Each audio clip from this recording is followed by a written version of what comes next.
Hello everyone, good day. At ngayong araw, meron akong gustong i-share sa inyo. I'm so blessed dahil meron akong ko-sensei at birthday niya ngayon. Pero, ito nakakagulat. Imbis na ako nagbigay ng present sa kanya, siya yung nagbigay sa akin. So, ito. Fresh na fresh. Kaka-harvest lang kahapon. Kamote, sweet potato. O, diba?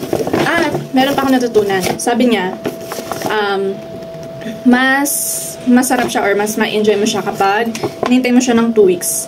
So, ito, kaka-harvest lang nito kahapon. So, I will try to wait for 2 weeks para mas masarap daw siya kainin after 2 weeks. Kasi mas magiging, yung starch niya ay mas magiging sweet, parang ganun. So, yun, I'm so blessed talaga. Pero, kakatuwa at nakaka-amaze kasi yung ko-sensei ko, 70 years old na yun. Pero, sobrang healthy pa at sobrang strong pa. So, yun din yung talagang nakita kong kagandahan dito sa Japan kasi yung mga elderlies, talagang strong sila.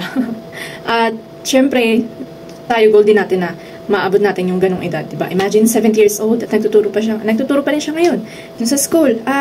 So, ayun, I just want to say thank you and happy birthday, Taro Sensei. Thank you so much for the present and more blessings to you, more blessings to come. At sa inyo naman na mga tagapanood, always be thankful and always do good. Hindi man ibalik sa'yo nung ginawan mo ng mabuti, yung goodness na yun, pero it will always comes back to you. So, magtanim lang tayo na magtanim ng mabuti, katulad ng pagtatanim nila ng kamote, at siguradong meron kang aanihin. So, yun lang. Have a good day and shalom everyone.